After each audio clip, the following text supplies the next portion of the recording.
आज नागपूर हिवाळी अधिवेशनाचा पहिला दिवस आहे। महाराष्ट्रातील सर्वसामान्य जनतेच्या आयुष्यामध्ये आमूलाग्र बदल होण्याच्या दृष्टिकोनातून सरकारकडून जी काही मदत अपेक्षित आहे ते माननीय देवाभाऊंच्या नेतृत्वामध्ये नव्यानं वेगवेगळे प्रयत्न करणारं हे अधिवेशन असणार आहे। महाराष्ट्रामध्ये गेल्या वर्षभरामध्ये पायाभूत सुविधा निर्माण करण्यामध्ये सरकार अत्यंत अग्रेसर आहे। आरोग्य असेल, शिक्षण असेल, गावाकडचे रस्ते असतील, सर्वात महत्त्वाचं शेतकऱ्यांच्या जीवनामध्ये आनंद देणारं दिवसा लाईट देण्याची सौर ऊर्जेच्या माध्यमातून जी योजना राज्यभर सुरू आहे मोठ्या प्रमाणात, जवळपास 50% शेतकऱ्यांचे शेतीचे फीडर आता सौर ऊर्जेवरती आलेले आहेत। असे क्रांतिकारी निर्णय गेल्या वर्षभरात झालेत।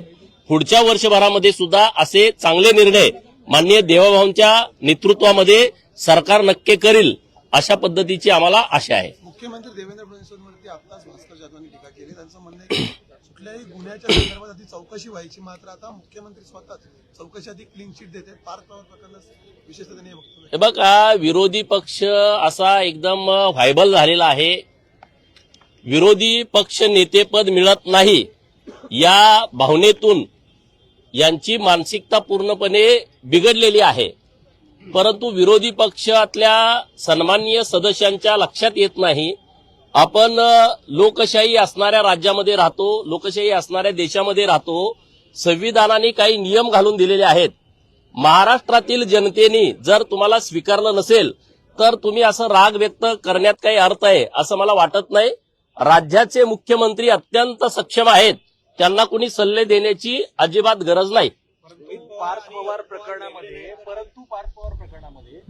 जाणीवपूर्वक चालढकल केली जाते असं तुम्हाला वाटत नाही का? कारण प्रकरण समोरून 1 महिना झाला, यामध्ये तथ्य आहे हे देखील समोर आलं, तरी सुद्धा अद्याप दिग्विजय किंवा पार्थ पवार माननीय मुख्यमंत्री महोदयांनी याबद्दलचे स्पष्ट संकेत दिलेले आहेत, स्पष्ट सूचना दिलेल्या आहेत। जे कोणी या प्रकरणामध्ये दोषी असतील त्यांच्यावरती कारवाई होईल। माननीय मुख्यमंत्री महोदयांनी स्पष्ट आदेश दिल्याच्या नंतर त्यावरती काही मत व्यक्त करावं असं मला अजिबात वाटत नाही। वेगळे नाही तर ते राजकीय एकत्र डान्स करतायत असा आरोप सभापती राम शिंदे यांनी केला आहे। आता ते त्यांना विचारा, रोहित पवारांना आणि पार्थला ते एकत्र आहेत का वेगळे आहेत? मी काय त्यांचा प्रवक्ता नाही पवारांचा।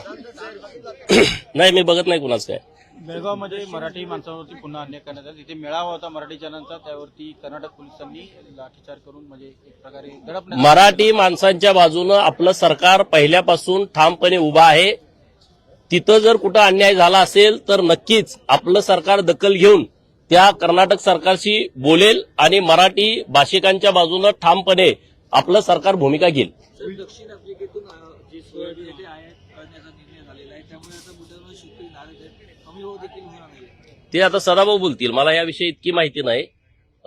तुम्हीच आता सांगितलं तर आमचे मित्र आहेत शेतकऱ्यांच्या विषयावरती, परंतु या महाराष्ट्रातल्या आणि देशातल्या शेतकऱ्यांना अडचण होणार नाही अशा पद्धतीची भूमिका माननीय नरेंद्र मोदी साहेब घेतील।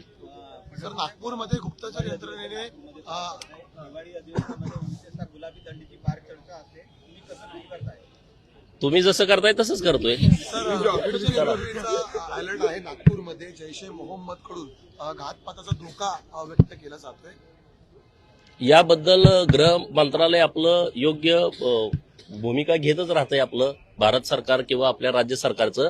माननीय मुख्यमंत्री महोदय या विषयावरती अधिक तुमची car, electric panel, data server आगीपासून सुरक्षित आहे का?